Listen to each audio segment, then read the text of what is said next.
If you don't stop making these mistakes with your foam cannon, you're gonna put yourself out of business. But lucky for you, I'm gonna lay out these 3 simple mistakes that you're making in this video so you can finally get your foam cannon to do what you want it to do. This way you can solve one more problem and start making way more money. Number 1 is the single most common issue that I've found people have when first starting out. But before we get into that, a lot of you have been wondering how I keep track of my business. I literally use one app, 𝗤𝘂cie𝗁𝗤. 𝗤𝘂cie𝗁𝗁 is giving away this Ford work truck in a few weeks to a premium or platinum subscriber of 𝗤𝘂cie𝗁𝗁. So if you need help keeping up with customers, sending estimates, invoices, or collecting payments, give 𝗤𝘂𝘁𝗁𝗁 a try for free. Just click the link in the comment section and the description of this video. 𝗤𝘂𝘁𝗁𝗁 is the fastest way to send estimates, invoices, and secure payments from your customers, even provide you with real-time business analytics such as close ratio, sales, and expense tracking. Finally, I can tell you that all of you are simply using way too much water when you're filling up your foam cannon. It's not hard to do at all. The normal thing is probably to assume you should mix your soap and your water 50-50. But I'm here to tell you that soap needs to be the more dominant substance whenever you're filling it up.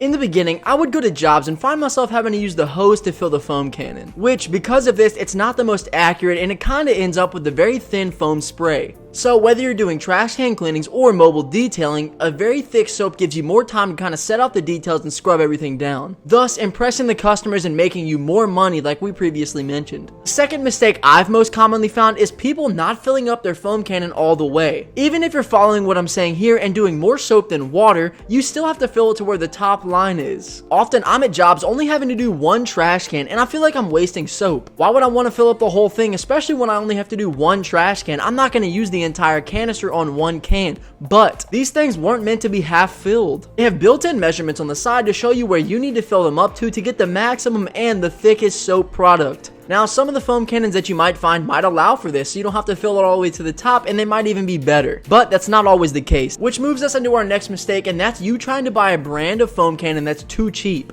I'm a large advocate of starting a business where you have a very low cost margin to start out. This way, you're not trying to work back all the money that you just spent to start up your own business. And especially if you haven't done it long enough to know if you like the business, you don't want to throw all kinds of money into it. But in this case, some of the equipment that you're going to have to buy is very essential and needs to be a little more costly. This is of course if you want to finish out with the highest product possible. So having a nicer or even more durable foam cannon is going to save you a lot of time and make you a lot more money. They sell tons of these rinky-dinky foam cannons on Amazon that you can only have to pump. You don't even have to use pressure from a pressure washer. This kills me too because in the advertisement they make everything look so good. In reality, it's going to give you a very weak level of foam thickness, which is very detrimental to your service. And not to speak, you're going to need a product that gives you a very efficient wash whether you're doing cars or trash cans. It's going to save you time. As an added bonus, I'm going to give you guys one mistake I make personally all the time. When I'm using my foam cannon at jobs, doing mobile detailing or trash can cleaning, I sometimes screw the lid on way too tight. Now, of course, this is always going to be human nature, and you might be like, Matt, you're just a wuss.